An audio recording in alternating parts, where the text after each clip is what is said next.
David. Hi guys, Hey, welcome guys. to this episode of this trainer feed. Go ahead, Jock. What's going on, everybody? How are we feeling this afternoon? What up? What's up? What's up? We're good. We're good. How are you? Yeah, I don't like this snow, but I'm on it. Why don't you like the snow? It was It's a barely pain in the anything. ass. Yeah, it's a pain in the ass. Walking the dog, diesel salty, and then transportation is a pain in the ass if you don't rely on. I don't know if you've been out on your bike on this Angel, but I mean, actually, it's not so bad today. Like it's definitely been worse. Last winter was a long, depressing winter. It's COVID called winter the also. subway. Yeah, I'd rather not rely on something that's completely unreliable. Actually, going to take you 20 minutes right now, but we're excited because today we have a guest on, Victor Azoulai. Hopefully I pronounced that right. He'll correct me if not. But this guy is a kettlebell master. This guy is in charge of is running some really cool workshops in the city and I believe in Westchester. But let's have him tell him the story. Let's bring him on and excited to pick his brain. What's up, guys? Hey, what's up? There we go. Hey, how's it How you going? feeling, man? Can you guys see me and hear me? Yeah, we Yes. got Yeah. both. Awesome. Crystal Dope. clear. What's up, man? Dude. How you doing? Perfect. How's everybody doing? Happy New Year to everybody. Happy Thanks, New Yes, Year. man. Happy New Happy Year. New Year. Wow. Thanks you for guys coming so on. much. Go on. No, Sorry, my man. bad. I'm literally. I gotta cut you off and really thank you guys for this. Like, these are like awesome opportunities for me. I enjoy sharing ideas and thoughts with other people. So I just want to thank you guys for this opportunity. Absolute pleasure, man.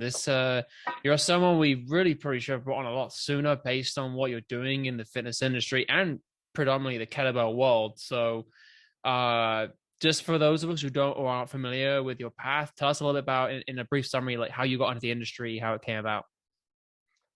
So basically, I was a 300-pound kid throughout high school, and I just went on my own kind of. I always play sports. I was always passionate about kind of exercise, sports, and things like that. And the day I decided to kind of change my my transition of life as far as physical health and things, that's kind of when I was working a lot. I started working at 15, so I was in the in the sales and hospitality department, throughout my whole career, essentially of work, and through my own personal journey, I kind of just put two and two together as far as my love for my passion for training myself, but also my passion for my my own being able to evolve as an individual, not only physically but mentally, and that essentially what drove me to get into personal training.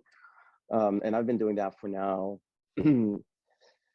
So at the beginning, I was personal training, and then I became a coach, and I kind of, in the last 5 years, I want to say has been that transition of me understanding the difference between being a trainer and a coach. And the kettlebell was a bit of that, was a bit, not a bit, but essentially a big part of that. So it's been 8 years. It's been a fun journey. I personally love to help people. I'm someone that thrives on seeing others, kind of break their own barriers, break their own walls, and and their own expectations, essentially because and the reason why I do that for others is because others do that for me when I get to do that for them, if that makes sense. Full circle. So yeah, exactly. So it's been 8 years. I've been doing that for 8 years. Kettlebells essentially became a much bigger part because of the pandemic, and we're here today. I just want to say, like, I love the stuff that you've been doing. I've been watching that stuff on Instagram, seeing you go all over the place and motivating people. So I know what you mean by you can provide something to somebody and then seeing their energy, seeing their movement, and then it kind of like gives you something back, right? Like it kind of like helps you. I wanted to ask a couple of questions about the whole structure of it all. So maybe first, what got you into group fitness? Because for some people, like somebody like me, I'm doing one-on-one coaching and I enjoy it, but group fitness is a little bit intimidating, right? And it's intimidating on a lot of levels. One is that you're one person with like 5 eyeballs on you, and then you got to flip the script and look at everybody. So first it's like intimidation because everybody's looking at you, and it's intimidation because you got like 5 people to kind of like be mindful of at the same time. That's your responsibility. So can you tell me a little bit about what motivated you to jump to group fitness? So I'm actually really glad that you asked this question, because if you've known a little bit more, if I had been putting out more of how I kind of essentially transitioned into the coach that I am today, you would see that it's very different than the group training that I do. I'm someone that actually loves the one-on-one a lot more. But essentially it's through Sunday swings. Shout out to my boy Alex. Actually, he's my partner in that. Kettlebell Gains, you know who he is if you've been rocking his apparel in the community. And it's been kind of His through apparel's him. fire. Sorry to Thank cut you you. off. Yo, No, I remember please, please. I forgot how I came across the page. I don't know how it happened. And I'm like, what the hell is this? Because you don't see it. You don't see much kettlebell based apparel. And it was fire. I mean, you guys, I think there was a while where you guys came out with like some tie-dye stuff that was fucking insane. So I'm the brand is not mine at all. That's Okay. all Alex. So That's Alex, yeah, like I mean, insane. Alex is the I mean, guy. it was If a great anything, marketing. he's the guy to talk to about all that because his just to I'll keep this brief, but he's a very very very inspiring person. And the last year he's made me grow into how I choose to look now, if essentially into group training. And it's made that, and that's kind of how the last 2 years, essentially the pandemic grew us closer together because we've known each other for a little bit. And, and through Sunday Swings, the birth of Sunday Swings started in his own basement, and the new building he had just moved in. The garage was called the dungeon because you would get in there, you would literally warm up and you'd be soaked wet because of how hot it used to be in that thing. But the love of the environment, shout out Kettlebell Mafia, y'all know who you are. It's the love and the compassion there was about bringing people together and for the love of one thing, and it was just training, because the shutdown, it was hard to kind of get, your workouts with other people, the gyms situation, all that stuff. So building that group, I think, opened my eyes to the endless possibilities there are in group training. And I think I was not allowing myself to see that when I was doing a lot more one-on-one because you're so in tune with one person at a time. It's kind of it's a bit robotic in a way where you're really dealing with one particular individual, and it's very particular, especially in the way I like to train and coach my clients. I'm very like in tune with what's going on with one individual at a time.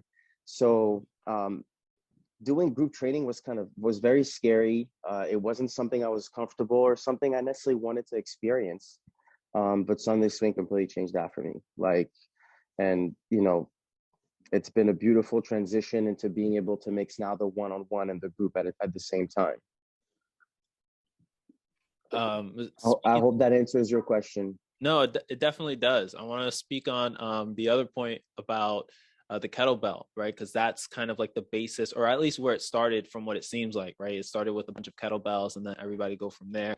And then looking at the products that you guys put out, or Alex puts out with the t-shirts, everything's like kettlebell based. Why the kettlebell? And maybe we can have Alex on to kind of like dive into that a little bit more, but like from your standing, like why the kettlebell and why did you feel like that caught on so fast?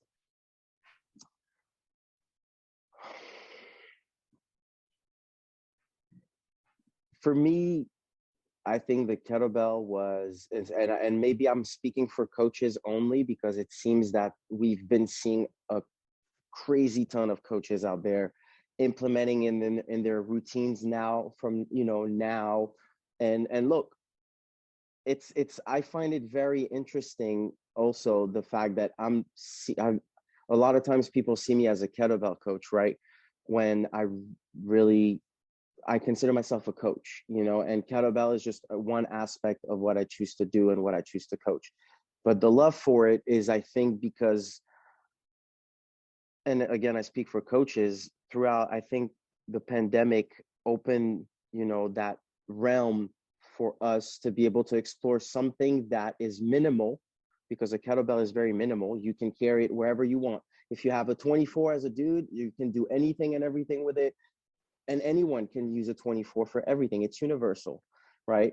And I think it opened the realm for us to explore that tool, because I think for most of coaches that the kettlebell was something that was on, in one area of the gym. I think you would use it for the basics that you knew what to do. Sometimes it's the carries, swings, all that stuff. But you weren't exploring the endless possibilities of the types of training you can do with it, right? And the pandemic, I think, opened the door to that. And I think that's why, and even for myself, I mean, I was always, even before the pandemic, I loved to mess around with the mace, clubs, and obviously the kettlebell. But, throughout the past couple of years, I think everyone's just taken that exploration of tool to such a level that now it's the trend, and there's a beauty behind it. And I think there's a bit of what would be the right word,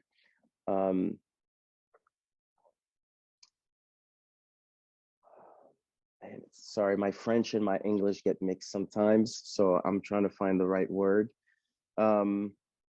Maybe Jacques could help you out. Talk to Jacques. Have Jacques help you out. It gets a little watered down, if that makes sense. Where I think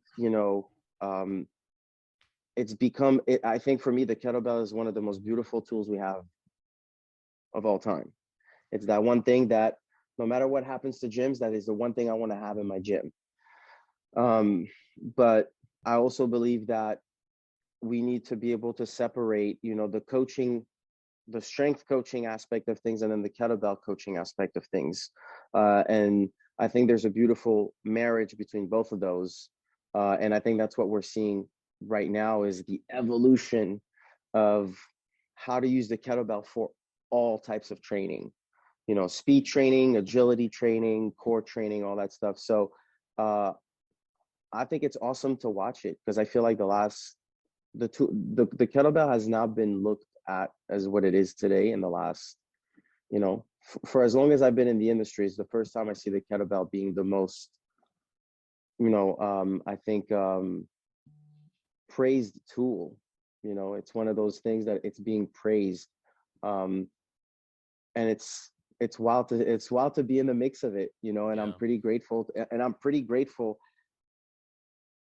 to be on a podcast like this, to be asked about it, because I just like Sunday Swing, it wasn't something that I had any expectations of, but just to improve my skills, improve the skills of the people that I coach, and hopefully it's health benefits for everybody, and it's benefits for everybody, if that makes sense. I think in the last 5 to 10 years, I think the kettlebell's popularity has increased in a big way. I mean, the kettlebell was only introduced, I think, or became a little more, I would say, not mainstream yet, but probably like the thing you said before, where it's like one of those pieces of equipment where it's at the corner of the gym, where people kind of don't really touch them as much as like in early 2000s.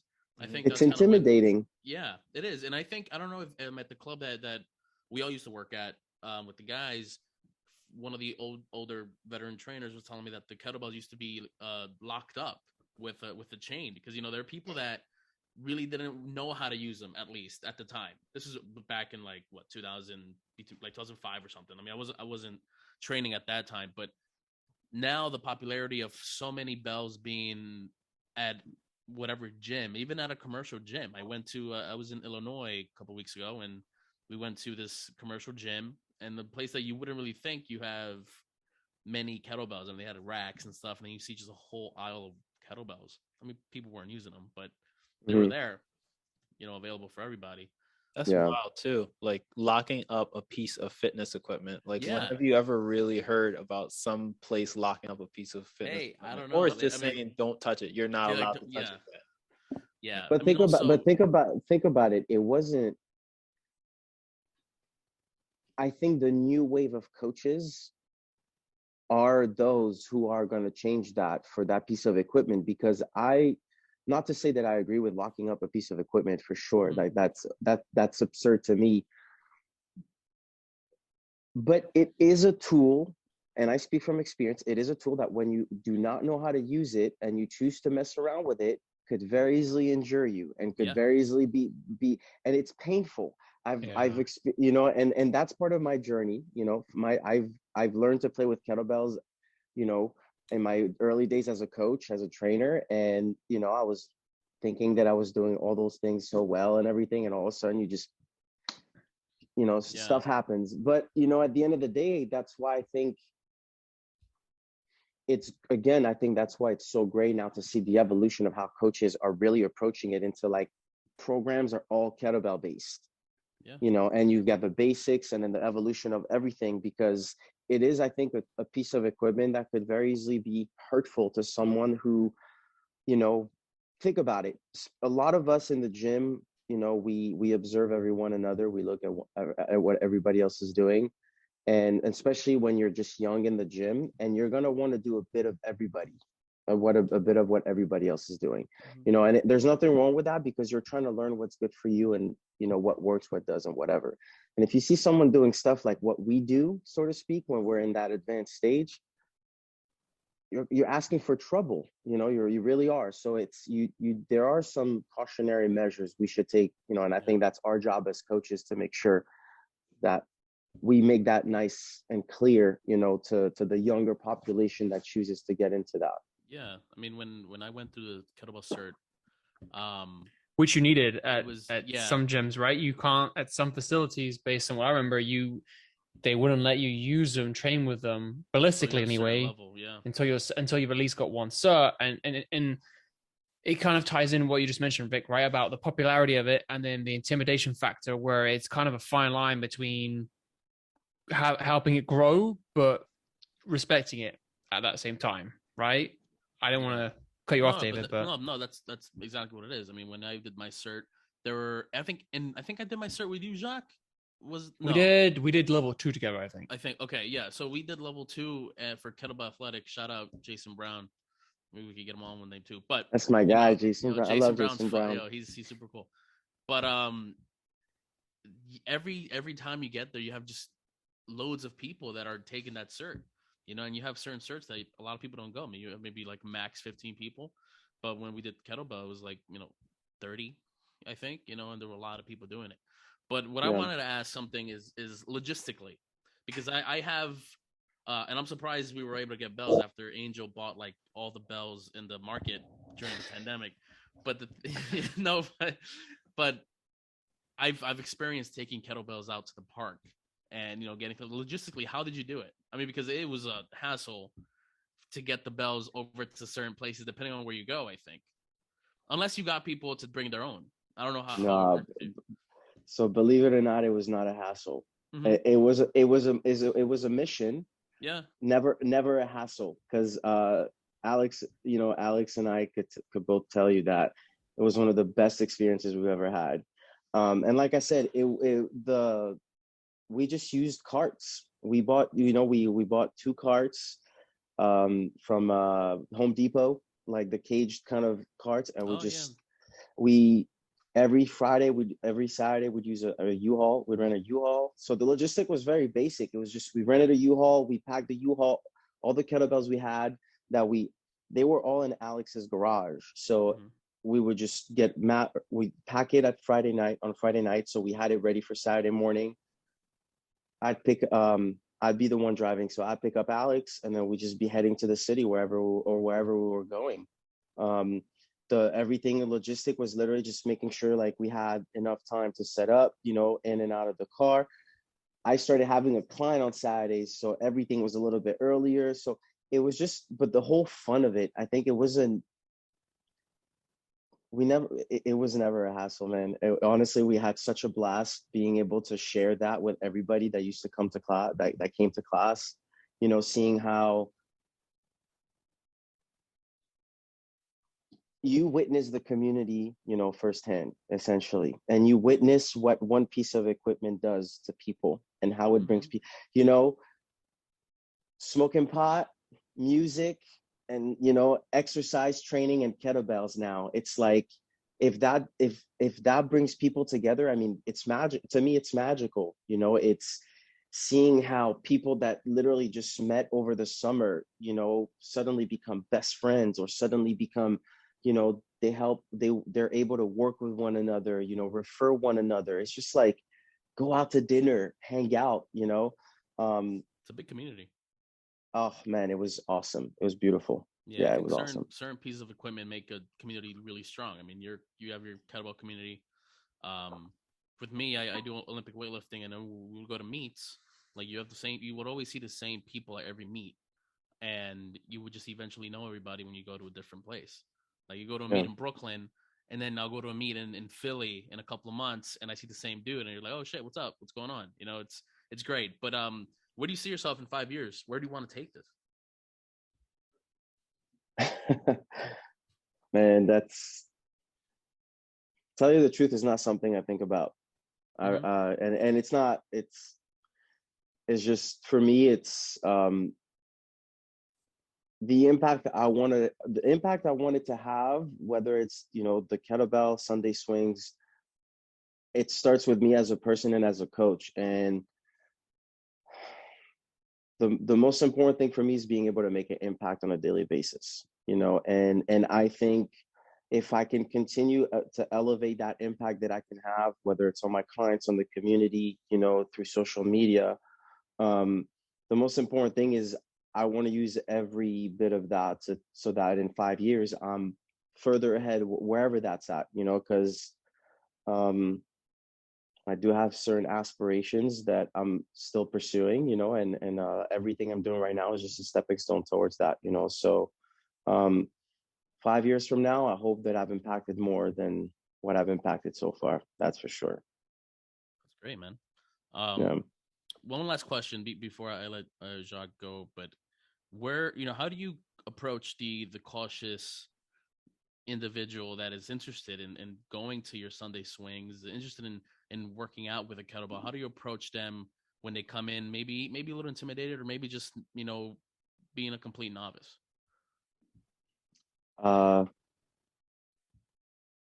It starts with embracing being together.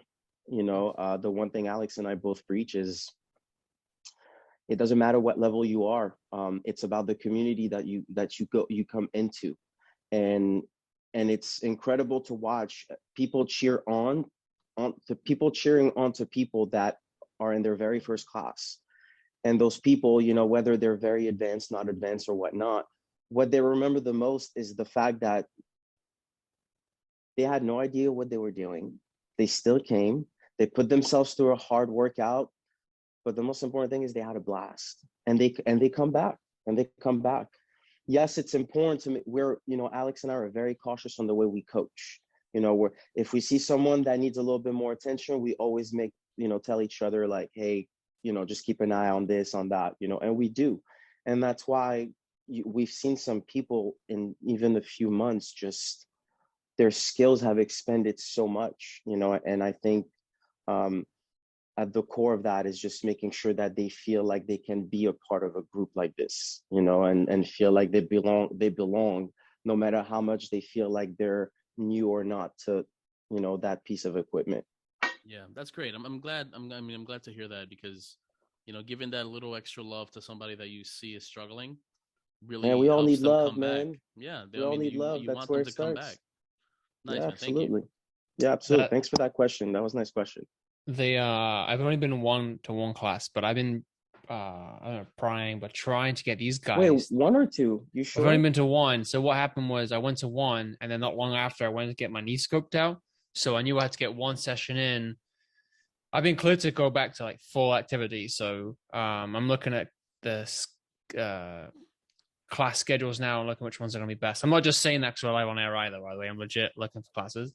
But I really want but reinforcing what you just touched on and like creating a community. I was telling these guys before I went, I said, look guys, I know we have been sending videos about going to this class, and I just went, and I loved the feeling I had when I came out, because as you have pretty much nailed during this conversation about, learning the craft of using kettlebells, and not every club or every facility has that's the beauty of a workout facility, is everyone has maybe, like David mentioned here, out of us here, he has a stronger interest in Olympic lifting, right? And like the different variety of interests and training is what makes all of health and wellness so fascinating. But coming to that workshop where everyone is super honed in on kettlebells, because that's something that I'm super honed in on. And you mentioned if your journey of finding love of kettlebell, something that helped me was through recovering through injury. Kettlebells could be something that I could use regardless of my knee status. So that's kind of, I found of it, and just going and seeing everyone pitching in at that same level, same intensity and same desire was just so infectious.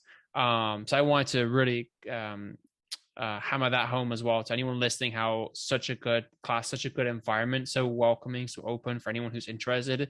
And it's not for anyone who may be intimidated, like it really is just introducing anyone who's not even familiar with it, right? It's really just come, like, it's because my lead on question is, without you giving this away because it's unique, how do you typically design, program the classes? If it's more of a secret, because I don't want to encroach on that, but I want to kind of pick your brain, because I went to one, but I was like, he's got a patent, Jacques. You can't. He's got a patent. I can't. I kind of want to. I want to kind of dig deep with that. Figure that out. I mean, I'm not gonna give away the sauce, but I'm gonna give a few. I'll give you a few ingredients. I'll give you a few ingredients. A little bit of juice, you know what I'm saying? Not all the sauce. Yeah, you know what I'm saying? It's because at the end of the day, Alex and I have two different ways of programming. You know what I'm saying? And I think the beauty behind that is why our programs are what they are, essentially. Alex views as this training as the conditioning. It's going to give you the strength. It's going to give you, those types of, I like to look sometimes as my training as the movements I'm training and the, like pull, push, things like that, right? So being able to mash those two together is what allows us to really have, the programming that we have. So at the end of the day, if I'm going to give you an ingredient or two, is essentially,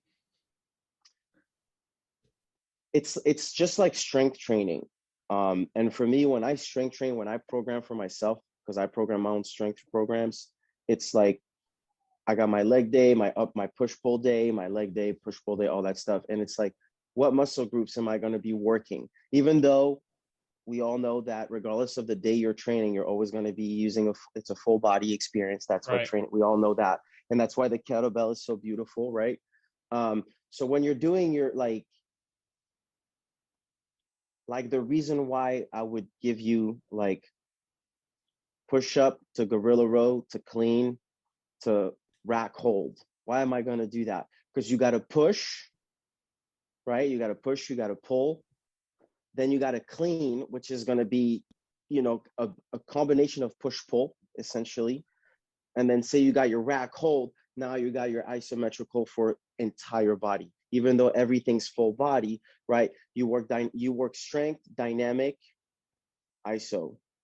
If that makes sense. Yeah. That's kind of the in a push pull manner, if that makes sense. Mm-hmm. When I first started training, I was doing a lot of sort of, I don't want to say bodybuilding, but it was more in that sense of like, your lateral raises, front raises, your bench press, and it was great. Start like that. But you know what? Yeah. There's such beauty behind it, because if anything, it teaches me what I want to do if I want to sculpt my body one way, and then if I want to perform one way, there's a way that you can mix both. At the end of the day, training is training. It's just about your personal goals. Do you want to look a certain way and perform a certain way? There's a way to do that as well. So that's kind of how I put my training and kettlebells together, and obviously, the rep range and the sets is going to be based on the conditioning and what you want to do with that. Gotcha. Yeah, that's good. I know I can't, I mean, there'd be no point, right? After, if you told us this is how I do it, it'd be like almost pointless of going after. But if I had one quick follow-up, so I know you like to do the flips and those flows. Is there something when you said, 2022 this year, and not to stray away from new year, new me kind of thing, because we don't want to discredit that, but if you see yourself setting a movement goal for this year, and whether it be in the kettlebell realm, what comes to mind for you? Core training. Core? Okay. Core. And the reason why I say core is because it's been something that I've kind of, I finished the year with a lot of introspection, and I started realizing that I've died away from some of the core base, some of my core base style of training and coaching, right? And I realized that core training has always been extremely important to me. More importantly, so not because I've always wanted to sort of like train to have a flat stomach, because having been 300 pounds, my eyes is always gonna be on like, damn man, like you still got to sculpt the body one way, one this, one that. But essentially, it's more about the functionality of it now, and I've grown, I've expanded that mindset in the last 10 years because of my own personal journey into this. And I have such a blast training core because I think it's, every movement we do is core. We know everybody tells chime you in and say deadlift, that a little squat, bit. Yeah, lunge, it's in there. Everybody says that. But that's those, if anything, that is the basic. You have to be able to do those things. I completely agree. But my thing is, if someone is still building those things, you have to build the core of those things, which is the core. I respect the fact that, yes, you want your client to be able to clean a 24, and be able to squat it without, ankle, knee pain, back pain, engage the core. Yes, but you have to make those people feel the core of the core, if that makes any sense. And if your client understand how this fires, if your client understand how this needs to work, if you're pulling one direction, if you're going another direction, if you're going overhead, if you're going back, or if you're simply holding something one way or another, that intrinsic feeling that you're giving them is going to allow them to apply that then to those squats, to those lunges, and so on and so forth. So I think we focus a lot on the basic movements of training, which is great, but there's a core behind that I think we forget, and I think we need to. I want to put that more in the forefront of my coaching style, because I think it's very important for people to understand to understand the feeling of when things actually come together like that. I hear you. If that makes sense. No, it makes so much sense. And if we come to class and we're doing hollow rocks for a good chunk of time, we'll know where that came from. Hollow rocks. Trust me, the hollow those might be that might not even be, that's too easy. That might be something different. Yeah, it's a warm up. You know how the imams go. I know, and they kick my butt. I've been, this is why I'd love to get these, because it's classes for anyone who's unfamiliar, and we'll close on a second. But when classes are typically, when are they held most commonly? Where are the classes held? When and where? Yeah. Okay, so we're at Solace on Sundays at 10 a.m. That's like the main class. I mean, we have two classes. We're still getting set up with the time for Saturday, but we're usually at 12 p.m. on Saturdays, and then at 10 a.m. on Sundays at Solace, which is 38 East 32nd Street. So it's literally right off the 6th train, the 6th line on 33rd. It's a walking block. We also do we do online as well. So even though you can attend in person, the link also allows you to purchase the class virtually. So we also have that virtual link, so people can join us, a little bit from everywhere if you can't make it in person and things like that. I also do my own personal training on my own, so people can reach out to me personally on my page, and that goes for kettlebells or for anything else. That's where we're at. I mean, if you have any questions, it's not just myself, Alex, that's why I wanted to shout him out. Alex is in the mix too. Obviously he's the reason why I'm here. So, shout out to him. Thank you to him. And we just hope to kick this year off with a freaking bang. Serst class is this Sunday, 10 a.m. Sunday. All right, you guys heard it. You guys know where we're at on Sunday. So dude, seriously, thank you so much for coming on. Thank you to you guys. Seriously, so much knowledge. And for those listening who do want to reach out to you via, maybe your website, your Instagram, or email, do you want to plug those in? And that way they've got those, and we'll post it on our site on Instagram as well. But if you want to plug those in, absolutely. Yeah, thank you. Before I say that, Angel, you got any more questions for me? I feel like I haven't heard a lot from you, man. No. I was just giving these guys the opportunity to talk, but there are a lot of things that are firing in my brain. Like even the core stuff. Like I was thinking in my head, like I started doing a lot more core stuff, and those ISOs, I started implementing a lot more in not only my training, but my clients' programs, because I noticed how much you can clean up in terms of form and breathing and just articulation of the body just by having somebody do a static hold. So these are people that I've been training for like 5, 6, 7 years.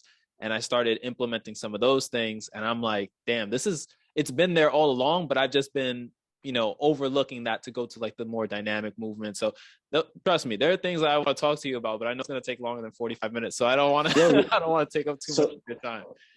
Well, then I'm glad you said that, because then that's where I'm going to drop my handle on Instagram is Crown Vic 18. So at Crown Vic 18.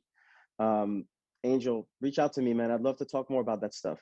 That's brainstorming is always one way to share different ideas and views, and we can always learn from one another. So I'm all ears, and I'm open to a conversation. That's my personal handle, at Sunday Swings NYC for Sunday Swings, at Kettlebell Gains for Alex's personal page, and his apparel page is at Kettlebell Gains _apparel.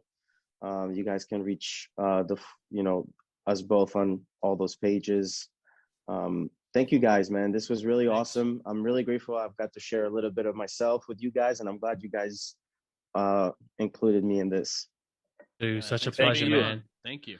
Hopefully we'll get Alex on soon, and then here's to possibly getting you both on in person maybe one day, and we'll collab that way, because you guys are great minds, and what better way to connect than to have all of us collaborating like that. So that's maybe an opportunity there. That'd be wonderful. That'd be dope. That'd be dope. Looking forward to it. Vic, so thank you so much for your time, brother. All right. We'll talk to you real soon. Thank you guys, David, Jack, and Joe. Thank you so much. You guys have an amazing weekend, all right? Thanks, you too, brother. See you soon. Yeah, take care, brother. You. See ya. Bye. That was a sick recording, man. He's a nice guy. Super cool dude. Nice guy. I gotta bring you guys down there with me to class. It's a lot of fun. Seriously, you guys gotta make that Saturday or Sunday morning, whichever one it is. I think sometimes they have a weeknight, but I think that was a conflicting time. But yeah, I'm glad we got him. If I bring my client, he gonna die. That's what I'm saying. Like, I got clients on Saturdays and Sundays now too, and they would die. But first 20 minutes and just sit out. I'll be like, sit down and watch. Yeah, exactly. Like you're not even gonna do. Forget 20 minutes, like 30 minutes, 45 minutes. I'll give you 15 minutes of work, 45 minutes of rest. I was like, you're not going to hang. It's going to be hard for me to hang, let alone them. But I definitely got to make time for that. So we should definitely do that. We should plan on that. That'll be good. I'm glad that they got an indoor spot too. Solace, yeah, that's the only one I went to. I wanted to go to because they were doing it in the summer at Do It Clinton Park outside. And as he mentioned, he gets the car or he gets the rental. And he's got like a truck full of kettlebells. So you see them like anything from like 10s to 40s to 50, 60 kilos, I think. Oh. Yeah. And it's all outside. And it's, oh man, like they just stopped doing them outside, I think, when I wanted to go because of the weather. But give it 4 months and they'll be outside, and they have more flex. Do they have, how is it? Do you pay it there? You pay online. So what you do is there's a link on their Sunday Swings Instagram page or the website. I'm not sure the website, but the Instagram page for sure. Cool. And you reserve your spot once you pay with the credit card, whatever. And I know that when they did it in the summer outside, they had more flexibility with hours because it's just outside. Whereas Solace, they had to book a certain time slot. There's a little less flexibility, but nonetheless, it's still an hour. It's a 2-hour window. You choose 1 hour. And it's humbling because I say humbling. It's just, for those of us who are maybe setting our own routines, or anyone who's listening who may be a trainer as well, that you're used to planning your own workout, it's good to get in that space and have someone program for you, honestly. And just, you went, like he mentioned, a push-pull and a clean up. you might pair certain.